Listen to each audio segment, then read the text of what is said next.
mis hermanos, que el Señor les bendiga. ¿Cómo se sienten?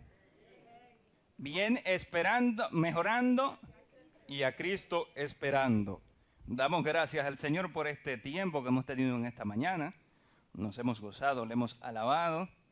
Y ahora pues queremos compartir un breve texto con la congregación. Y en esta mañana más bien lo que quiero es tener una reflexión de aliento en la que nos motive,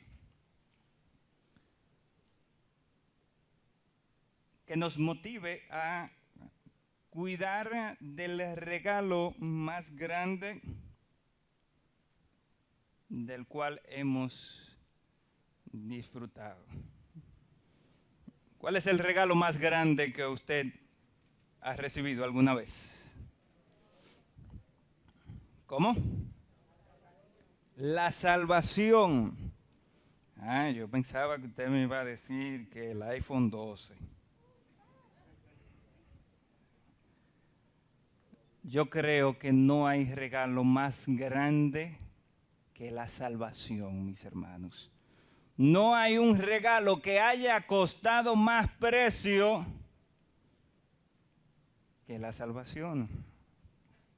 Ni siquiera aún lo que pagaron el precio, el costo de la libertad del sistema de esclavitud, ni siquiera lo que pagaron el precio para las independencias de los países que actualmente, las naciones y los países que se rigen de manera independiente, ni aún eso han pagado un precio tan alto como el precio de la salvación. Y este es un texto que anteriormente habíamos tocado acá, pero hemos querido refrescar y reflexionar en relación a él. Y yo le voy a invitar que hagamos un ejercicio de imaginación. Tu hijo sale, tú tienes un hijo. Vamos a imaginar que tienes un hijo. Los que lo tienen ya van ganando, los que los tenemos. Tu hijo sale de la escuela, se gradúa de bachiller. Tú no posees tantos recursos, pero haces un sacrificio enorme para enviarlo a una de las mejores universidades privadas, a Santo Domingo, a la capital, por poner un ejemplo. Porque la carrera que tu hijo dice que quiere estudiar, entonces resulta que no la dan aquí en Santiago. Sí, hay muchos que van, por ejemplo, al ITLA, ¿verdad? Que está en Santo Domingo, por poner un ejemplo. Y allí tú tienes que incurrir en una serie de gastos y sacrificios que ahora acá en Santiago tienes que recortar a fin de, ¿verdad?, darle esa oportunidad a tu hijo. Y allí tienes que invertir en pagar alquiler de casa, de vivienda o de una habitación, más el mantenimiento del chico, de la chica, más los costos de la universidad, más los materiales, etcétera, etcétera, etcétera, ¿verdad? Resulta que después de un tiempo te has dado cuenta de que tu hijo no está asistiendo a clases regularmente. Te das cuenta que se le están quedando materia, escribe 6 y resulta que nada más te trae la nota de 2 o de 1. La cosa se va poniendo complicada, ¿verdad? Y usted aquí, guayando la yuca, ¿verdad? Haciendo recortes aquí, recortes allí. Si iba 2 veces a la peluquería en el mes, nada más da un mes, nada más un mes. Si se daba los cortes quincenal, ya no va. Recortes allí, recortes acá. Ustedes los que están pasando por eso, ustedes saben lo que se recorta y los malabares que se pueden hacer. Ahora bien, usted entonces descubre que su hijo ha tomado caminos de amistades, de noviazgo, de dejadez, y que ha tirado por la borda todo lo que tú has estado sacrificando para que él logre la universidad y que logre tener una vida digna. Yo te pregunto, ¿cómo te sentirías?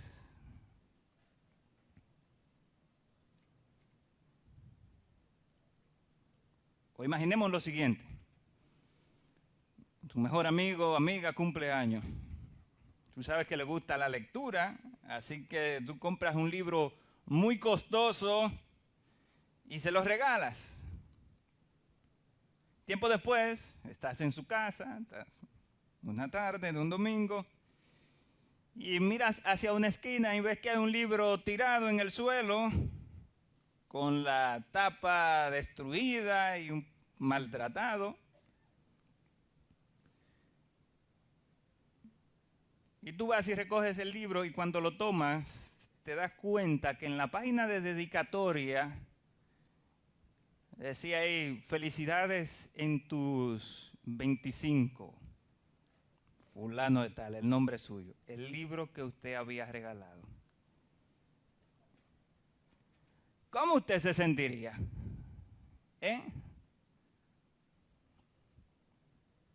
¿Sabe? El descuido de otros a cosas que a ti te costaron sacrificio para adquirir, para preparar, puede traer sentimientos indescriptibles al corazón del ser humano.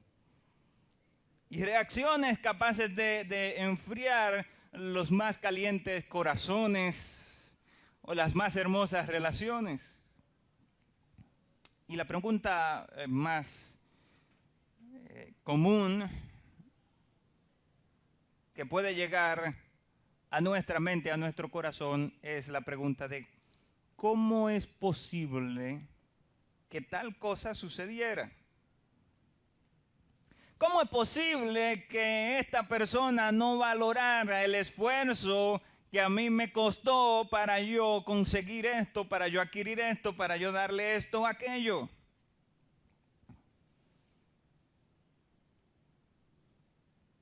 Esa misma sensación es la que yo encuentro y la que pienso que hay en el corazón de Dios cuando Él guía al escritor de la carta de Hebreos al capítulo 2, versículo 3, que yo quiero que usted vaya conmigo en esta mañana.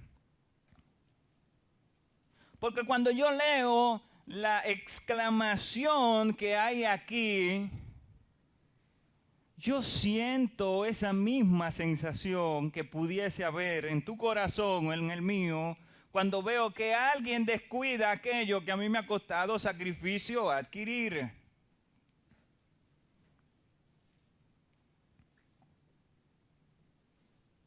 Y leo la pregunta que hay allí. Hebreos capítulo 2, versículo 3. ¿Cómo escaparemos nosotros si descuidamos una salvación tan grande?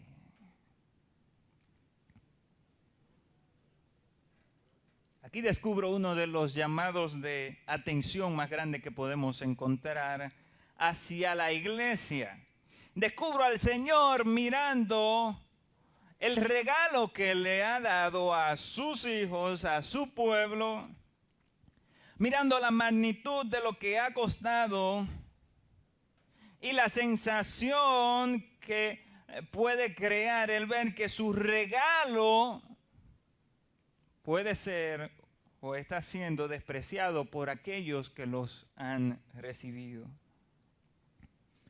Y es mi intención en esta mañana, mis hermanos, hablarles no con reprensión, sino con aliento a la iglesia. Yo quiero alentar a la iglesia de Cristo que está congregada en esta mañana aquí, a que hagamos una revalorización del regalo más grande que alguna vez usted y yo hemos recibido, el regalo en la persona de Cristo, a que miremos lo que se nos ha dado como regalo y le demos la atención que es demandada, el cuidado que surge fruto de un corazón agradecido por lo que se le ha regalado.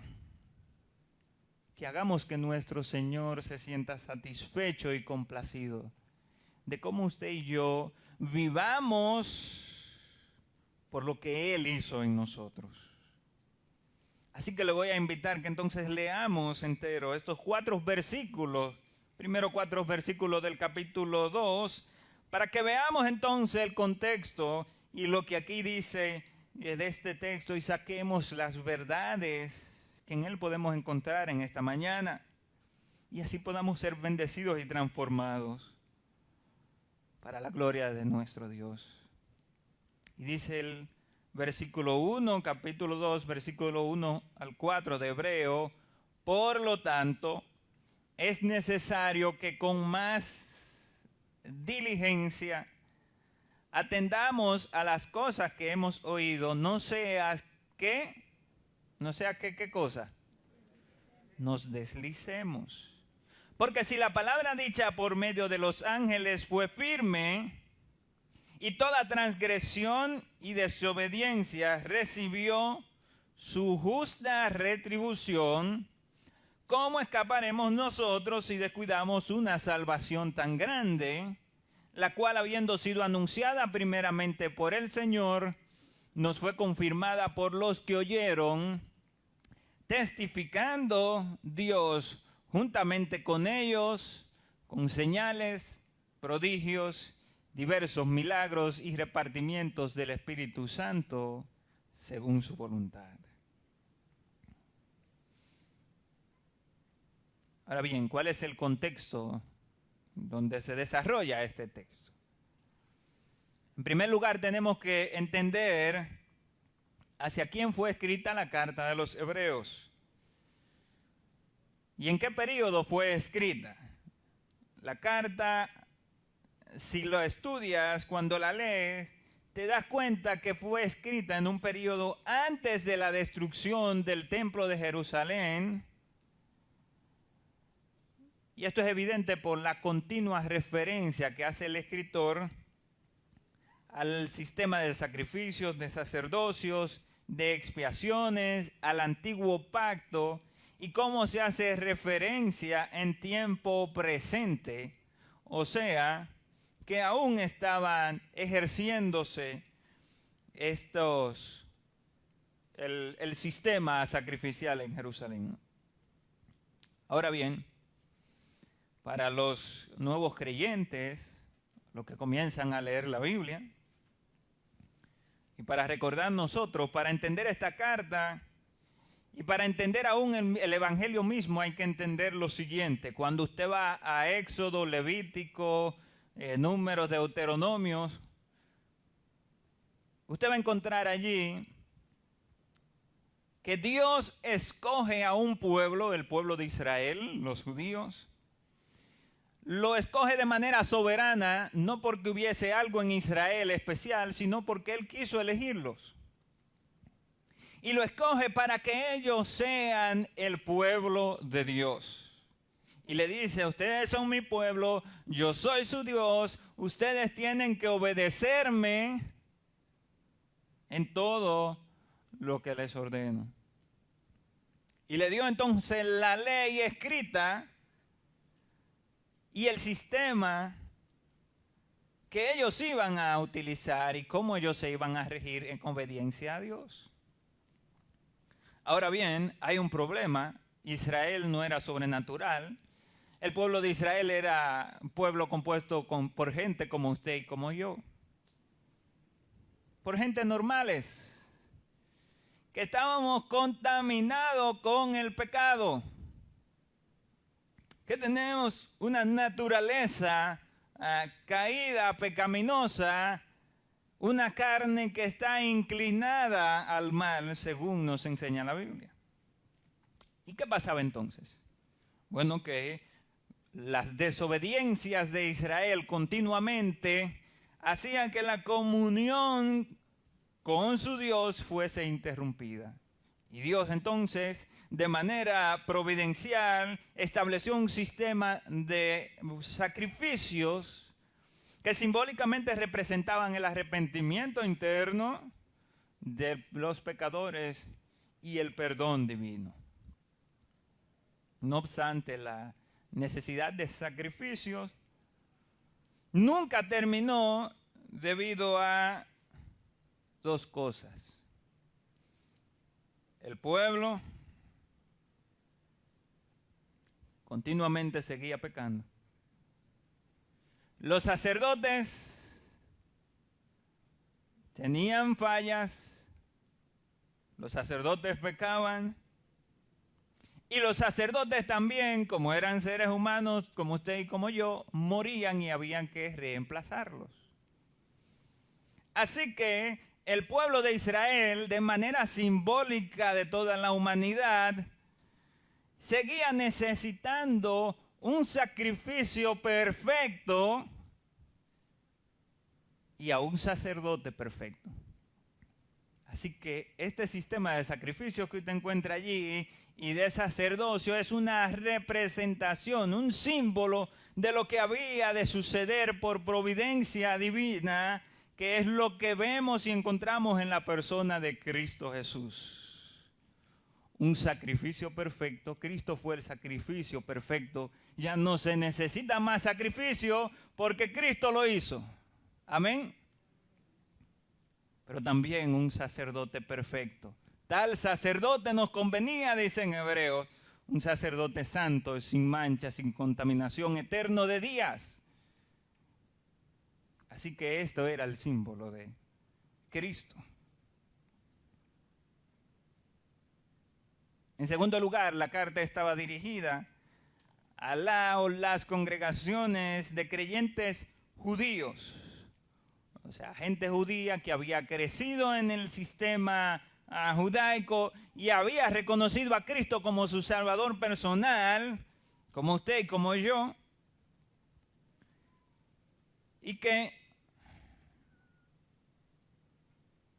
estos hermanos, estos creyentes, habían recibido el Evangelio no directamente de haber visto a Cristo, sino a través de la predicación del Evangelio de los discípulos y de los apóstoles. Como mismo vemos en el versículo 3 que leímos, dice que fue anunciado, se nos fue anunciada y confirmada por los que oyeron. Ellos eran judíos, ellos estaban incluidos en el sistema religioso judío, pero ellos estaban fuera de todo el territorio donde Cristo llevó a cabo su obra. Así que esta gente que esta carta es escrita. Y en tercer lugar, esta iglesia no era una iglesia nueva, ni era una iglesia que estuviera a falta de doctrina ni de enseñanza. Fíjese bien, si usted va al capítulo 5, versículo 12, en el capítulo 5, versículo 12, dice aquí que debiendo ser ya maestro después de tanto tiempo. ¿Se da cuenta? O sea, esta iglesia tenía mucho tiempo, pero también tenía los recursos necesarios para que ya fueran maestros. Tenían la doctrina necesaria para que ya fueran experimentados, creyentes maduros, pero resulta que no lo eran. Dice que debiendo ser ya maestros después de tanto tiempo, tenían necesidad de leche y no de alimentos sólidos, por lo cual es evidente que habían recibido el Evangelio completamente. Y muchos lo habían aceptado en sus corazones y habían estado viviendo vida creyente, pero no eran creyentes maduros. Y este último punto del contexto es el que nos hace entender la importancia de la enseñanza del texto que hemos leído en esta mañana, Pues es la razón que nos llama a la atención para reflexionar acerca de este texto. Porque la iglesia de hoy día puede encontrarse en la misma situación que estaba la iglesia a la cual se dirige esta carta. Hoy día tenemos una iglesia la iglesia que no es nueva obviamente, que ha conocido el evangelio, que tiene la teoría en su mente, pero que esa teoría ha dejado de traducirse en práctica y ha vuelto atrás. Y este punto es importante que lleves pendiente en todo el trayecto de este texto, ya que el problema estaba en que muchos creyentes judíos habían dejado el evangelio a un lado y se habían vuelto a la religiosidad judía por temor a las presiones del medio, de sus compatriotas, de todos los demás que estaban envueltos en la religiosidad sin creer en Cristo.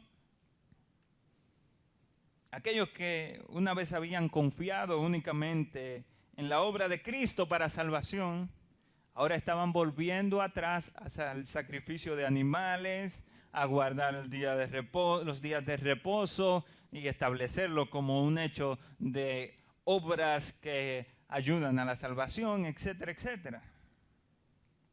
Estaban volviendo a las mismas obras de las cuales habían renunciado para creer en Cristo por la fe. Todo porque no querían sufrir ni las presiones, ni las persecuciones, ni el desprecio, la marginación, la opresión de aquellos que no creían en Cristo. Y justo este proceder es el que Dios a través del escritor advierte: cuidado que no descuides la salvación que se te ha dado como regalo divino.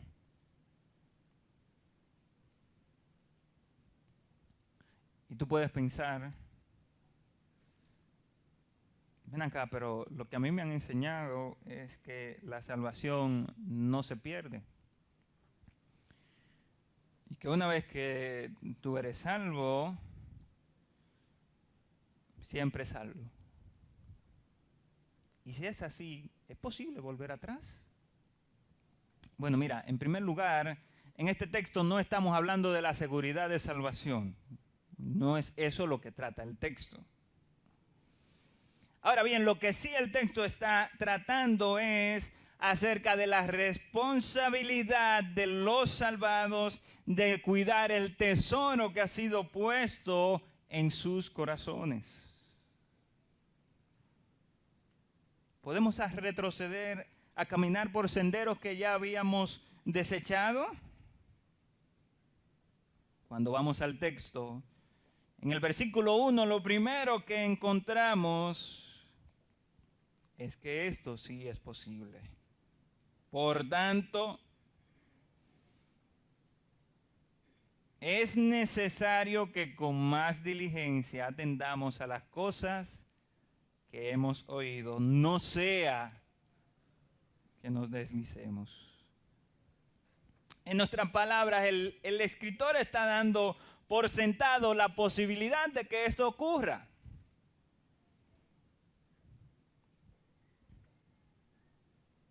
Él está dando por sentado la posibilidad de aquellos que estaban, que habían creído en Cristo, que habían estado firmes en la fe, en la obra, en los caminos correctos en Cristo, ahora estuvieran andando en caminos de oscuridad.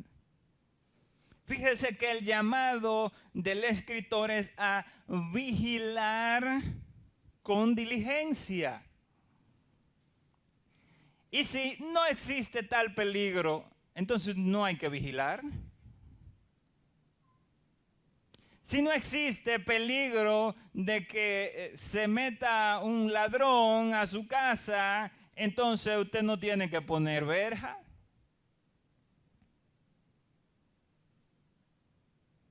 Si no existe el peligro de que si usted no pone la direccional, voy a poner un ejemplo práctico, si usted no pone la direccional para doblar a la izquierda, si no existe el peligro de que venga alguien y le choque por detrás o por delante, entonces los vehículos no traerán direccionales. Si no existe el peligro de que nosotros volvamos atrás, volvamos a caminar camino que antes habíamos dejado a un lado, entonces no existiera la necesidad de abrir esta advertencia.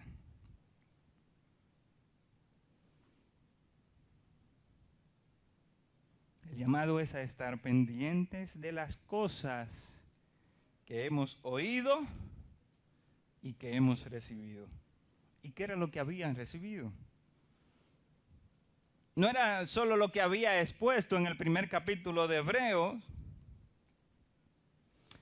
que allí se expone a Cristo como la revelación de Dios superior a los ángeles, sino que ellos habían recibido todo el evangelio, toda la doctrina, y a todo esto es la necesidad de estar atentos.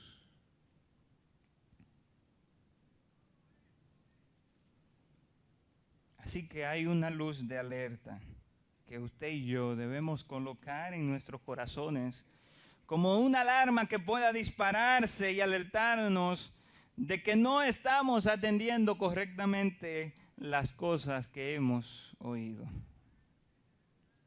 En segundo lugar, el escritor no solo da por hecho que pueda suceder,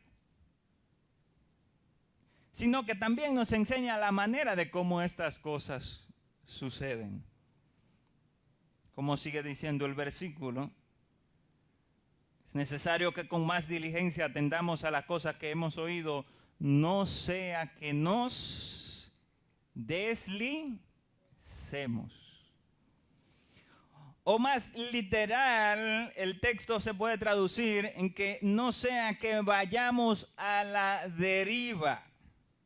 El término que se está utilizando allí en el original es un término relacionado a la navegación marítima.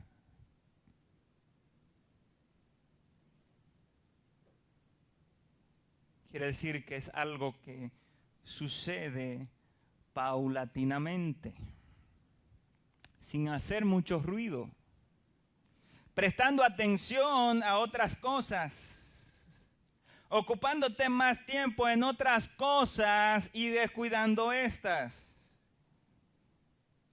Es aquel pescador que está en un bote pescando. Y no sé si usted se ha dado cuenta que los pescadores pescan de noche. ¿Usted se ha dado cuenta de eso? Esto tiene que ver en que los peces suben, ¿verdad?, a flote. En la noche es más fácil pescar.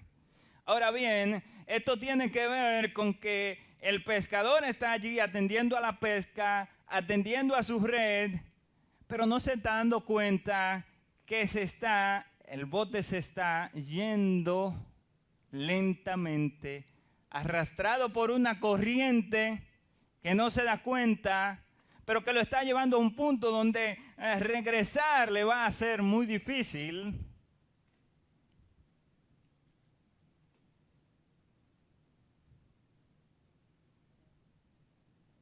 O el que no se dio cuenta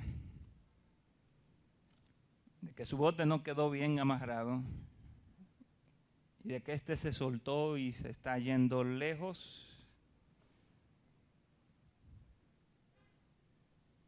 y que no le va a ser tan fácil volverlo a traer al puerto. Es lo mismo que el escritor nos está advirtiendo que nos puede pasar tanto a los creyentes originales como a nosotros hoy en día.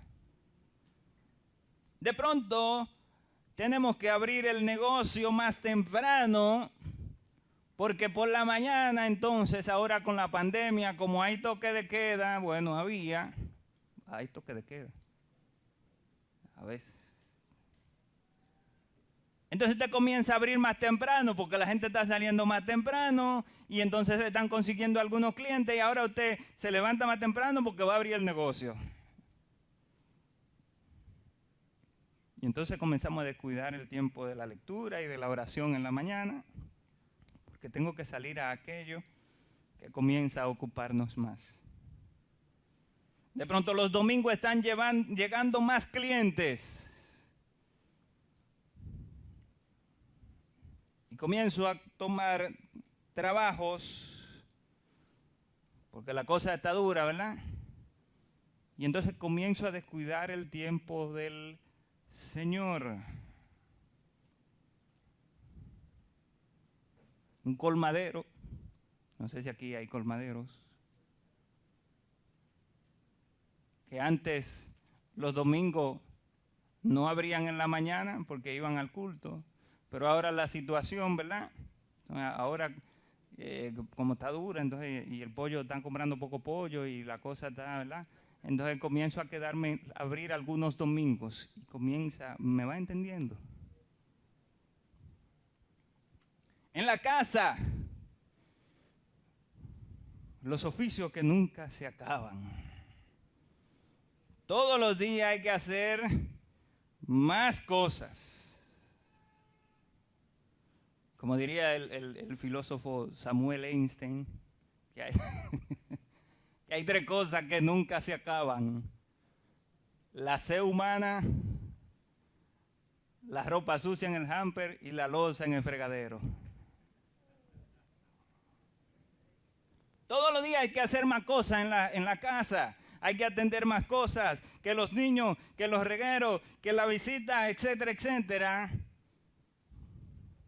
Y entonces, menos tiempo para dedicarle a las cosas prioritarias. Pero déjenme decirle, mis hermanos, que no solo en lo secular. ¿Usted sabe qué? A veces nos cargamos de tantas cosas en la iglesia y en los ministerios que ya no hay intimidad y cercanía con el Señor. Que hoy que tengo una reunión con unos jóvenes, que mañana tengo que predicar en tal sitio, que hay que ir a visitar a los enfermos, que me llaman porque hay una consejería con un matrimonio que está pasando por una situación, que se murió la familiar de un hermano y quieren que yo vaya a predicar, y así tantos afanes.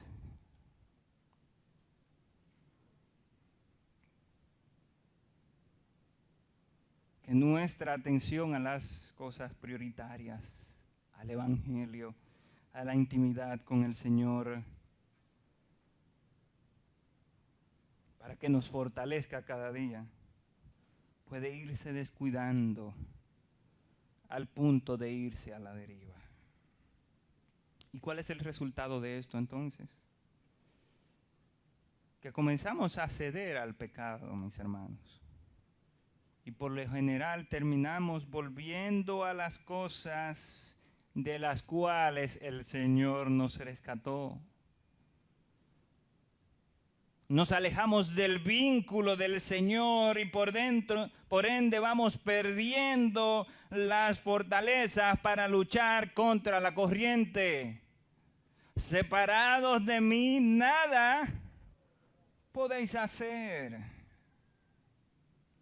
Y en vez de parecernos más a Cristo, entonces nos parecemos más al mundo y nos vamos amoldando más al mundo. Y esto era lo que estaba pasando con los creyentes judíos. Habían vuelto a la adoración a los ángeles, a quienes los judíos le daban tanta importancia que de hecho el mismo escritor tiene que iniciar su carta, capítulo 1, exponiendo que Cristo era aún superior a los ángeles de Dios, que incluso Dios mismo mandó a los ángeles adoren a Cristo, capítulo 1, versículo 6. Habían vuelto a las obras antiguas del judaísmo, capítulo 6, versículo 1 y 2. Estaban caminando como antes, igual a los demás. Y esto era literalmente un desprecio a la obra de salvación que Cristo había realizado. Ese mismo es el problema que podríamos estar corriendo usted y yo cuando descuidamos el Evangelio y la comunión con nuestro Señor. Comenzamos a andar por el mundo caminando como ellos caminan, adaptándonos y asimilando como bueno lo que ellos asimilan como bueno, sabiendo que lo que es bueno es lo que Dios dice que es bueno. Comenzamos a hacer de la oración una rutina del Padre Nuestro. Hacemos oración porque hay que orar y nos fuimos. Comenzamos a dejar que las mundanalidades vuelvan a permear nuestras vidas. ¿Y cuál es la razón entonces por la que debemos de cuidarnos de no descuidar la salvación tan grande que se nos ha dado? Hay al menos dos razones que podemos ver en el texto. En primer lugar, la consecuencia, versículo 2.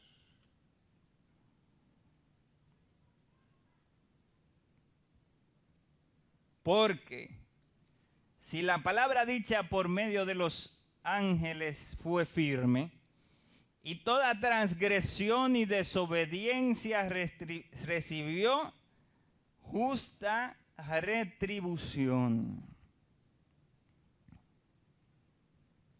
Mire, las consecuencias de descuidarnos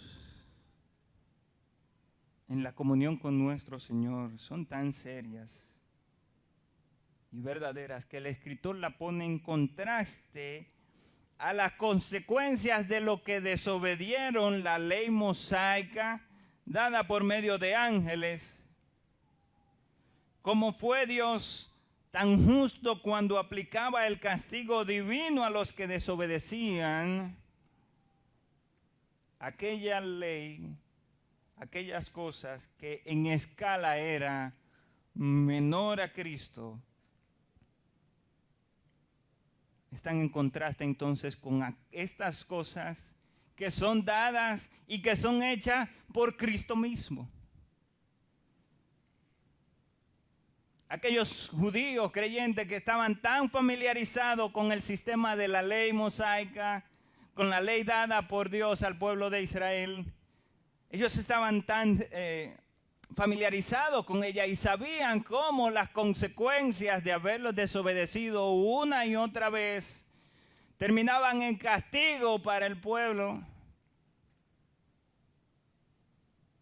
El escritor le dice, y si a esa ley en escala menor a Cristo, si los que desobedecieron esa ley recibieron justa retribución, justo pago, ¿cuánto más nosotros que hemos recibido la gracia y la salvación directamente de nuestro Señor Jesucristo?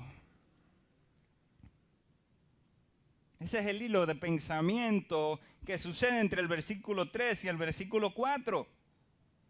Si aquellos que desobedecieron la ley de menor jerarquía recibieron consecuencias de sus actos, ¿cuánto más nosotros recibiremos si desobedecemos a aquel que es superior a la ley, a Cristo mismo? O más bien, si hubo desobediencia para los que descuidaron lo menor, mucho más consecuencia habrá a los que descuidemos lo mayor. Y esto no es un concepto nuevo o aislado, mis hermanos. Podemos citar en esta mañana brevemente al menos 2 versículos más que nos enseñan acerca de la necesidad de cuidar lo que hemos recibido. Segunda de Pedro, capítulo 1, versículo 5.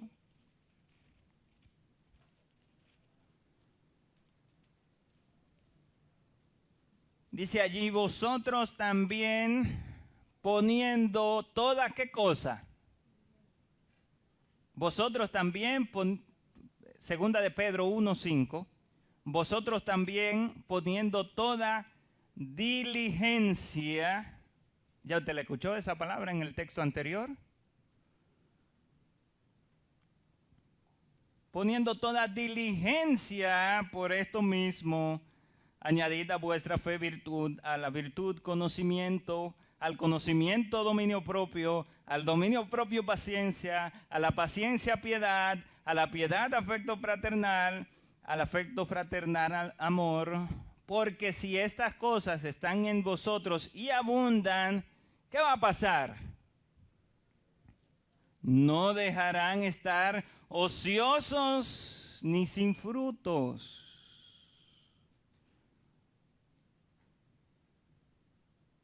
En cuanto al conocimiento de nuestro Señor Jesucristo.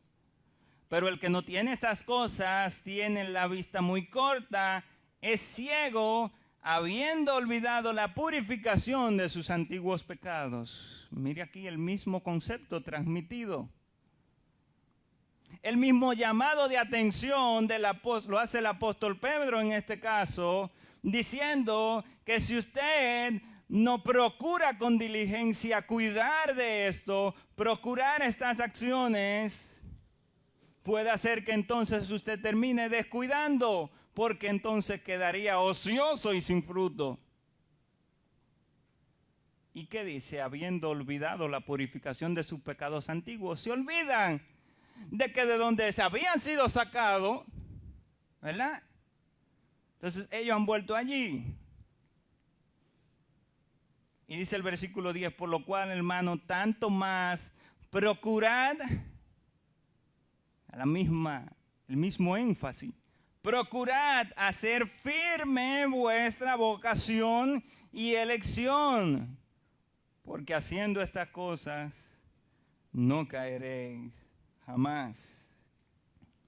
El apóstol Pedro daba por hecho de que era posible que tú y yo descuidásemos la salvación que se nos ha sido dada, que perdiéramos de vista el valor tan grande de ser llamados salvos por gracia, y nos advierte que esto sería visible por el descuido de las cosas importantes que deben brotar como resultado de la salvación.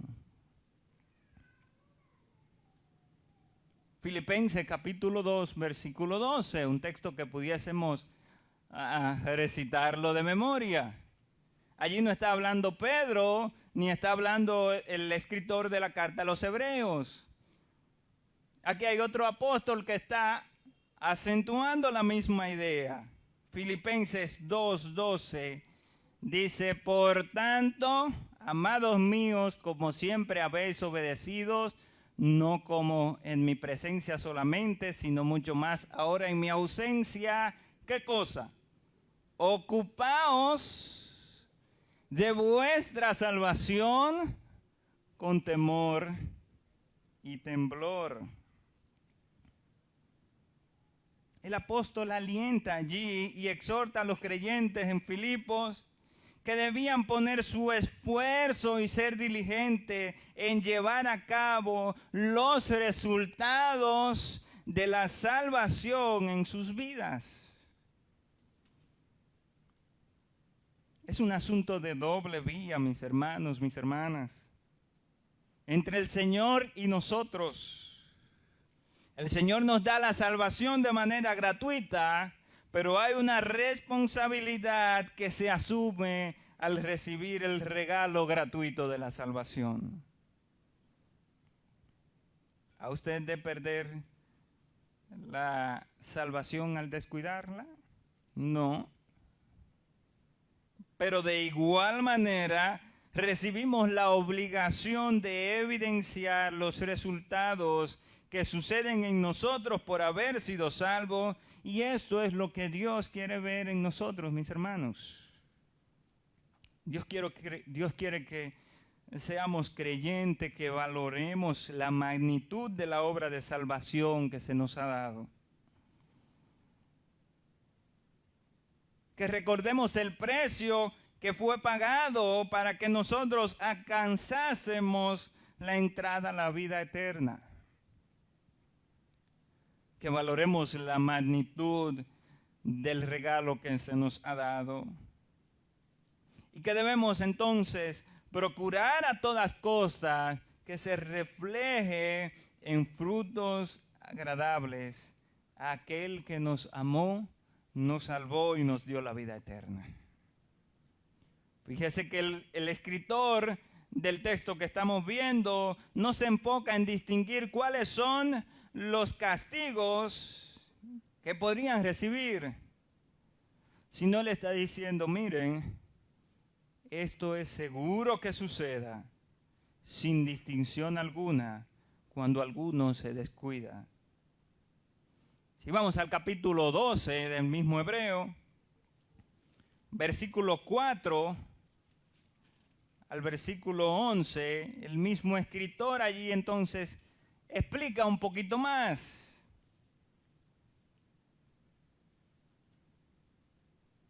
Dice el versículo 6, bueno, desde el versículo 5, habéis ya olvidado la exhortación que como a hijos se dirige, diciendo, hijo mío, no menosprecies la disciplina del Señor, ni desmayes cuando eres reprendido por Él. Porque, ¿qué pasa? El Señor al que ama lo disciplina y azota a todo el que recibe por hijo.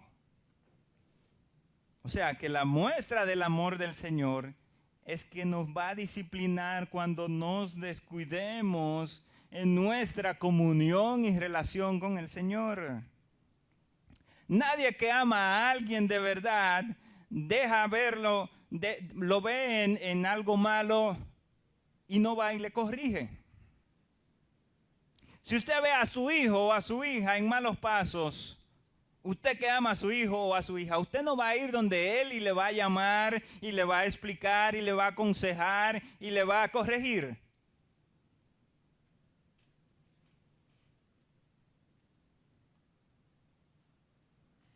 Si usted ve a su mejor amigo, su amiga, que va rumbo al fracaso por malas decisiones, ¿acaso no va usted y le corrige en amor para que enderece sus pasos? Pues mucho más. Nos ama el Señor, que no nos deja que nos apartemos completamente, sino que nos trae de regreso con corrección, mis hermanos. Y dice el versículo 11, en ninguna disciplina parece ser causa de gozo, sino que es de tristeza. El castigo siempre será doloroso, pero es el que luego trae entonces frutos de justicia, mis hermanos. Ahora bien, ¿sabe lo que quiere el Señor? Que no sea necesario el punto de la disciplina. Es por eso que este tema de la disciplina no está en el capítulo 12, está en el capítulo 12. Porque si podemos poner atención desde el principio, antes que nos desviemos, entonces no será necesario el castigo, la disciplina, mis hermanos. Es por eso que este texto del capítulo 2 tiene tanta importancia. El Señor mismo alentándonos a que cuidemos de aquello tan preciado que se nos ha dado, una salvación tan grande. Ciertamente que ningún padre quiere tener que castigar a su hijo. Y este es el mismo sentir de nuestro Señor. Nos advierte a tiempo para que revisemos nuestros corazones, revisemos nuestra situación con el Señor y corrijamos nuestros pasos y demos el valor que ha tenido y que tendrá siempre esta salvación tan grande. En primer lugar, la razón por la que tenemos que cuidar nuestra salvación es por las consecuencias. La segunda razón es por quien es el dador de la salvación. Repito, la segunda razón para no descuidar esta salvación es por quien da la misma. Si te fijas, desde la segunda parte del versículo 3 al versículo 4, Dios ha estado envuelto plenamente en otorgar por gracia la salvación. Y las tres personas de la Trinidad han obrado en cada paso y cada etapa a fin de que su regalo tan precioso sea anunciado plenamente hasta llegar a todos. Cristo, el primer anuncio. Los discípulos como testigos. Dios el Padre certificando su testimonio con señales y prodigios. Y el Espíritu Santo convenciendo de justicia, de pecado y de juicio. Dice el versículo 3, segunda parte, que fue anunciada, habiendo sido anunciada primeramente por el Señor, nos fue confirmada por los que lo oyeron.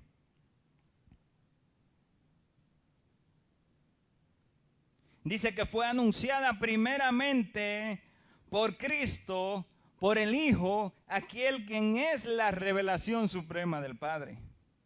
El escritor comienza su carta en el capítulo 1, versículo 1 al 4, presentando a Cristo como la última revelación del Padre hacia el hombre. El anuncio final de Dios al hombre es la revelación de la salvación perfecta a través de su Hijo Jesucristo. Y dice que habiendo hablado antes, por medio de habiendo hablado antes a través de los profetas por los padres, a los padres, ahora también habla por medio de su Hijo. Y dice el versículo 3 entonces, en la segunda parte del capítulo 1, dice que a Cristo purifica, voy a leer textual, dice, el cual siendo el resplandor de su gloria y la imagen misma de su sustancia y quien sustenta todas las cosas con la palabra de su poder, habiendo efectuado la purificación de nuestros pecados por medio de sí mismo, se sentó a la diestra de la majestad de Dios. Lo que quiere decir el Señor aquí es que ese mismo Cristo, el Hijo de Dios, Él fue quien purificó tus pecados y mis pecados por medio de sí mismo. Un perdón de pecados no por medio de sacrificios de animales, sino a través del sacrificio perfecto y completo del Hijo de Dios. ¿Te encuentras pequeño el regalo que Dios te ha dado? Te ha purificado de todos tus pecados, te ha limpiado de tus pecados, porque su propio Hijo se sacrificó en carne propia en la cruz, derramó su sangre en su muerte, para que tú y yo no tengamos la necesidad de morir y seamos restaurados con la comunión, en la comunión del Padre Celestial. Desde otro punto de vista, es el ofendido pagando las consecuencias del ofensor. Nosotros ofendimos a Dios, le dimos la espalda, le desobedecimos y ahora deberíamos cargar con nuestras consecuencias.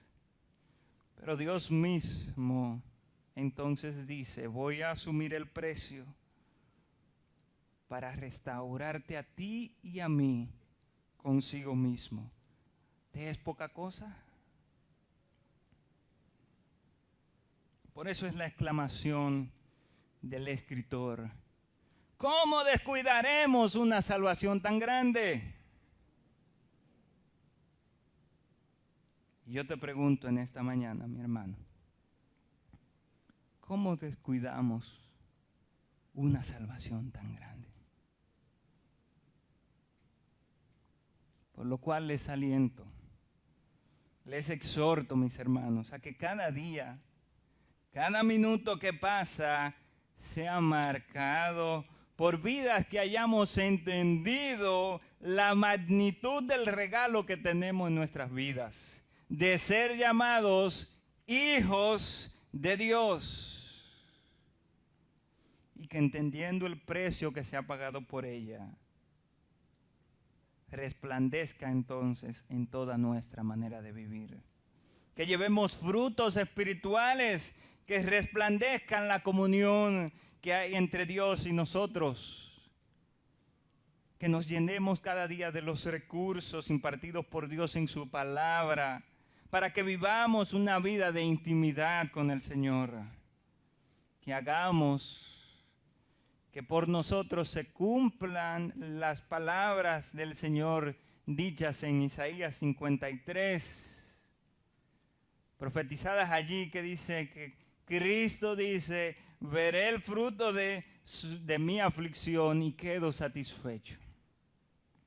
Hagamos que nuestro Salvador se sienta satisfecho del valor que usted y yo le estemos dando a la salvación que Él nos ha dado y que tan alto precio ha pagado para gloria de Dios Padre. Padre bendito y santo, te alabamos y te damos las gracias por el regalo precioso de la salvación. Cuando nadie podía salvarnos, tú te ofreciste. Tú quisiste restablecernos contigo. Tú quisiste librarnos de la consecuencia de nuestros pecados y nos diste a Cristo. Gracias por tu Hijo, Señor. Gracias por el sacrificio que Él hizo por nuestra salvación. Gracias, Padre Santo, porque ahora somos hijos tuyos. Mas sabemos, Señor, que tú requieres que lo evidenciemos en nuestras vidas, Señor.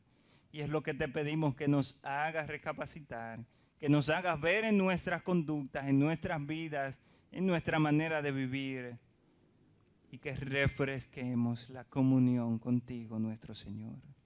Gracias te damos por el regalo de la salvación y por tu Hijo Jesucristo, en quien te bendecimos y te pedimos estas cosas. Amén. El Señor les bendiga.